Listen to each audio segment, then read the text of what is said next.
He is not single because he is broken. He is not single because he is undesirable. He is not single because women overlooked him. He is single because he sees something most men are too distracted, too lonely, or too conditioned to see. And the world does not know how to process that. When a man is good, successful, intelligent, emotionally stable, physically disciplined, and still chooses to remain single, people become uncomfortable. They start searching for hidden flaws. There must be a secret. There must be trauma. There must be commitment issues. Because in a culture that measures male worth by relationship status, a high-value man standing alone looks like a glitch in the system. But he is not a glitch. He is a recalibration. This video is not about blaming women. It is not about glorifying loneliness. It is about understanding why some of the most competent, grounded, and accomplished men quietly opt out of relationships, not out of bitterness, but out of clarity. And clarity is dangerous in a world addicted to validation. The modern man who builds himself, his body, his finances, his discipline, his mind, eventually reaches a point where he stops chasing and starts evaluating. In his early 20s, he pursued attention because attention felt like proof. He equated desire with worth. He tolerated disrespect because he feared being alone. But somewhere between the grind and the growth, something shifts. He realizes that peace is more valuable than passion without stability. He realizes that companionship without respect is emotional debt. He realizes that being needed is not the same as being valued. Good, successful, smart men stay single because they have options, and options change psychology. When a man does not feel scarcity, he does not rush decisions. When he knows he can attract, he becomes selective. And selectivity in men is often misinterpreted as fear. But it is not fear, it is filtration. He has watched friends rush into relationships fueled by chemistry and end up drained, financially entangled, emotionally manipulated, or slowly shrinking their ambitions to keep peace. He has observed how easily a man can lose momentum when his environment becomes unstable. And he understands something most men learn too late. Who you attach to determines the direction of your life. Success sharpens standards. When a man builds discipline in the gym, in business, in his routine, he becomes intolerant of chaos. Drama is no longer exciting. It is exhausting. In his 20s, unpredictability felt passionate. In his 30s, it feels inefficient. He begins to ask different questions. Does she add peace? Does she respect his mission? Does she understand delayed gratification? Can she sit in silence without creating tension? Can she handle a man who does not need her to survive? Because here is the uncomfortable truth. Many relationships thrive not on love but on dependency. When two incomplete people meet, they bond over wounds. They confuse intensity with compatibility. But a complete man does not bond over wounds. He bonds over alignment. And alignment is rare. He is single because he refuses to downgrade his standards just to satisfy social timelines. The world whispers that by 30 he should be settled, that by 35 he should be married, that by 40 he should have children. But he has learned that rushing life to meet expectations is a recipe for quiet regret. He would rather endure temporary loneliness than permanent compromise. And there is another layer that few discuss openly. When a man becomes successful, his visibility changes the dynamics of dating. He begins to question intentions. Is she interested in him or in the lifestyle, in his mind or in his resources, in his character or in his access? Trust becomes a calculation, not a feeling. He has seen how quickly admiration can turn transactional. He has experienced conversations that subtly revolve around what he provides rather than who he is. Over time, this breeds caution. Caution is not bitterness, it is pattern recognition. A smart man studies data, he studies outcomes, he studies trends, and when he looks at modern relationship statistics, divorce rates, custody battles, financial losses, he does not react emotionally. He assesses risk. He asks himself, is this partnership structured for mutual growth, or is it a liability disguised as romance? He does not fear commitment. He fears misalignment with legal consequences. He is single because he values autonomy, freedom to move cities, freedom to pivot careers, freedom to work late without interrogation, freedom to invest without negotiation, freedom to wake up without emotional turbulence. Autonomy for him is not about avoiding responsibility. It is about protecting momentum. He has spent years building his life brick by brick. He will not hand over emotional influence to someone who has not proven long-term stability. And this is where many misunderstand him. They assume he must be lonely, but solitude and loneliness are not the same. Solitude is chosen. Loneliness is imposed. He has cultivated hobbies, friendships, purpose. His calendar is full. His mind is engaged. He does not need constant emotional stimulation. He does not panic in silence. That alone makes him different. Good men stay single because they refuse to play games. They do not enjoy chasing mixed signals. They do not enjoy decoding passive aggression. They do not enjoy emotional tests disguised as flirtation. When they sense inconsistency, they withdraw, not dramatically, quietly. And in a dating culture that rewards unpredictability, their stability can seem boring. But they are not boring. They are grounded. There is also a deeper psychological layer. A man who has done inner work understands attachment. He understands trauma bonds. He understands how childhood patterns replay in adult relationships. He has taken responsibility for his own emotional baggage. And because he has done that work, he becomes hypersensitive to unresolved chaos in others. He does not judge it, but he will not volunteer to fix it. He has learned that love is not rehabilitation. Another reason he stays single is timing. High-performing men are often deeply mission-oriented. Their focus is narrow. They are building businesses, advancing careers, mastering skills.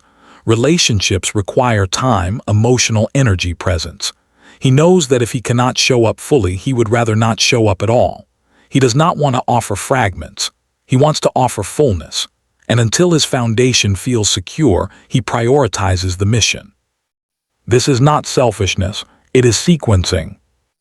There is a season for building and a season for bonding. Many men reverse the order. They bond first and then struggle to build under pressure. He chose differently. He builds first so that when he bonds, he is stable. He is also aware of the psychological shift that occurs when a man becomes the emotional anchor in a relationship. Often he is expected to be the calm one, the rational one, the provider, the protector. He does not resent that role, but he understands its weight, and he refuses to step into it lightly. Commitment for him is not just romance. It is responsibility. It is legacy. It is leadership within a household. If he senses immaturity, entitlement, or a lack of accountability, he disengages. Not because he fears responsibility, but because he respects it.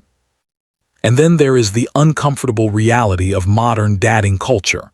Endless options, swipe-based validation, short attention spans, comparison through social media. A smart man recognizes that constant exposure to alternatives weakens commitment. He asks himself whether the environment supports long-term loyalty or perpetual novelty. He does not want to compete with an algorithm. He is single because he has watched men lose themselves. He has watched friends compromise values for beauty, watched them finance lifestyles to maintain attraction, watched them silence intuition to avoid conflict. He has seen how slowly a man can erode when he prioritizes being chosen over choosing wisely. He promised himself he would not repeat that pattern. This does not mean he hates women. In fact, he often respects them deeply. He appreciates femininity. He values companionship, but appreciation does not equal urgency. He does not approach relationships from desperation. He approaches them from discernment. Discernment is rare because it requires patience. He is patient enough to walk away from good if it is not great. Patient enough to say no to chemistry without compatibility. Patient enough to endure social pressure. Patient enough to wait for alignment in values, lifestyle, emotional regulation, long-term vision. And here is something rarely acknowledged.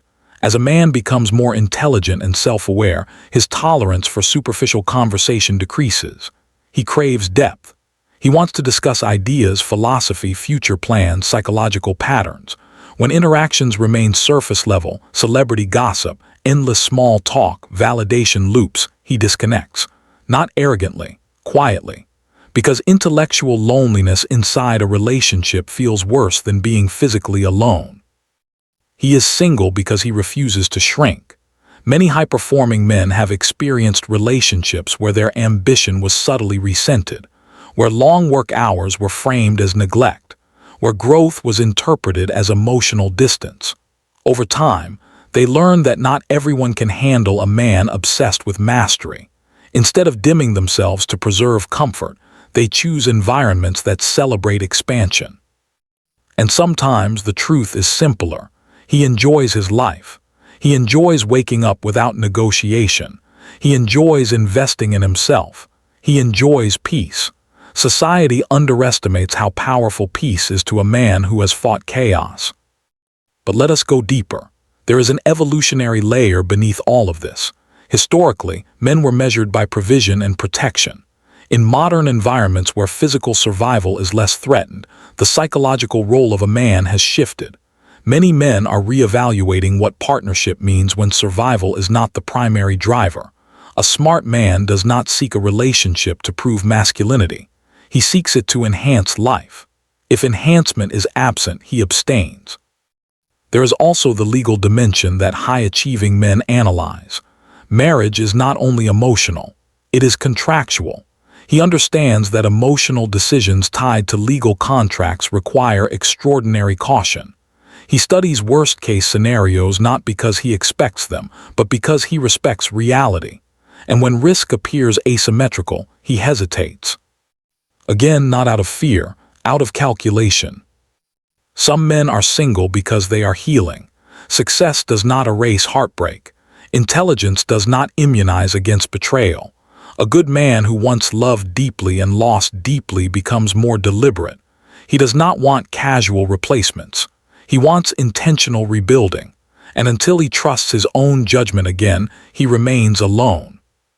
There is strength in that restraint. Another overlooked factor is social narrative. When a woman is single and successful, she is often praised as independent. When a man is single and successful, he is questioned. Is he commitment phobic? Is he secretly flawed? This double standard creates subtle pressure, but a self-aware man resists it. He does not let public perception dictate private decisions. He is single because he has mastered delayed gratification. He can forego immediate pleasure for long-term clarity. He does not chase temporary excitement at the cost of strategic alignment. That discipline, the same discipline that built his success, also governs his romantic life.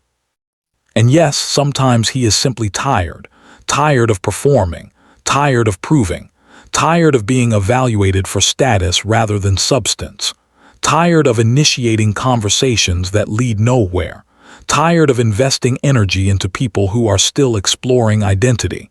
So he pauses. He redirects focus inward. What the world misreads as isolation is often optimization. He is optimizing time, health, capital, mindset. He is refining standards. He is auditing patterns. He is studying himself. And here is the paradox. The more complete a man becomes, the less urgently he needs partnership. And the less he needs it, the more selective he becomes. And the more selective he becomes, the longer he remains single. Not because no one qualifies, but because alignment is rare. This does not mean he will remain single forever. It means he refuses to enter a lifelong commitment out of fear of solitude. Good, successful, smart men stay single because they understand leverage. The person they choose will influence finances, emotional stability, children, lifestyle, mental health, even career trajectory. That level of impact deserves scrutiny. It deserves patience. It deserves courage to walk away when something feels off. And if you are that man watching this, feeling misunderstood, questioning whether something is wrong with you because you are still alone while others settle, understand this. You are not behind. You are building. You are not broken. You are filtering. You are not incapable of love. You are unwilling to gamble your future for temporary validation. The world may not celebrate your restraint. It may label your standards unrealistic. It may pressure you with timelines. But the life you build will be lived by you, not by the crowd. Stay disciplined, stay observant, stay patient. Because when a good, successful, smart man finally chooses, he does not choose out of emptiness. He chooses out of abundance. And that difference changes everything.